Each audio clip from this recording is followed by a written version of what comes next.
అందరికి నమస్తే అండి. ఆంధ్రప్రదేశ్లో 27, 28, 29 3 రోజులు కూడక రాష్ట్రం మొత్తం మొంతా తుఫాన్ ఎఫెక్ట్ అయితే చూపించింది. పలు జిల్లాలలో ఎక్కడికక్కడ చెట్లు, కరెంటు స్తంభాలు అన్నీ కుప్పకూలిపోయాయి. ఎక్కడికక్కడ విరిగి కింద పడ్డాయి. ఎక్కువగా కాకినాడ, మచిలీపట్నం, అదేవిధంగా బాపట్ల, పశ్చిమ గోదావరి జిల్లాలో, కృష్ణా జిల్లాలో ఎక్కువగా మొంతా తుఫాన్ ఎఫెక్ట్ అయితే చూపించింది. అయితే ముఖ్యమంత్రి నారా చంద్రబాబు నాయుడు గారు, ఉప ముఖ్యమంత్రి పవన్ కళ్యాణ్ గారు, విద్యా ఐటీ శాఖ మంత్రి నారా లోకేష్ గారు మొంతా తుఫాన్ ఎఫెక్టును, అదేవిధంగా రాష్ట్ర ప్రజలను ఈ మొంతా తుఫాన్ బారి నుంచి తప్పించడంలో ముగ్గురు కూడా కీలకంగా పనిచేశారు. అదేవిధంగా కూటమి ప్రభుత్వం కూడా కీలకంగా గవర్నమెంట్ చూసుకున్నారు. సో అయితే ఈ మొంతా తుఫాన్ ఎఫెక్ట్ను ఉప ముఖ్యమంత్రి,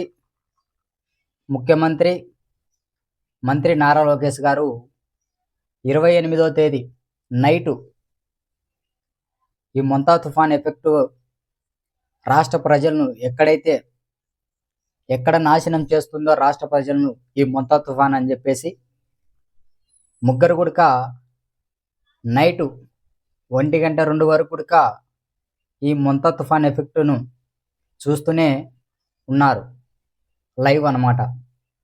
సో అయితే నిన్న 28, 29 2 రోజులు కూడా చాలానే వానలు అయితే పడ్డాయి. ఎక్కడికెక్కడ కరెంటు స్తంభాలు, అదేవిధంగా ఈ చెట్లు, మరి ముఖ్యంగా వరి పంట చెట్లు ఎక్కడికక్కడ పొలాలలోనే ఈ వానకు నీరుకు కుప్పకూలిపోయాయి, కింది పడ్డాయి. సో ఇప్పుడు ఆ పంట పొలాలకు నష్టపరిహారం, అదేవిధంగా కొన్ని గ్రామాలలోకి ఈ నీరు అనేది గ్రామాలలోకి ఇళ్లలోకి చేరుకోవడంతో వారికి నష్టపరిహారం చెల్లిస్తూ, అదేవిధంగా వారికి కూరగాయలు, ఇంటికొక 50 కేజీల బియ్యం బస్తా ప్యాకెట్లు.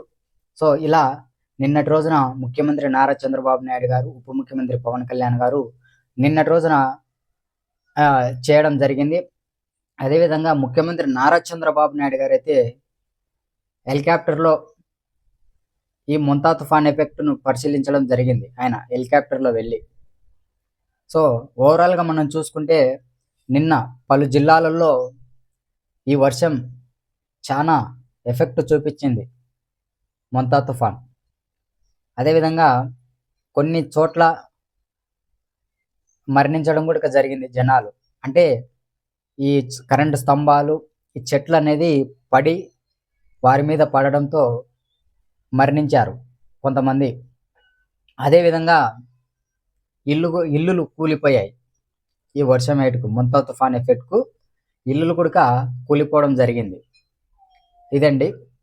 సో ఏది ఏమైనప్పటికీ నిన్నైతే 3 రోజుల పాటు గవర్నమెంట్ అయితే బాగానే ఈ మొంతా తుఫాన్ ఎఫెక్ట్ బారి నుంచి తప్పించారు. ఎంతోమంది ప్రాణాలను అయితే కాపాడడం జరిగింది. జాగ్రత్తగా తీసుకున్నారు ఈ విషయంలో అయితే గవర్నమెంట్.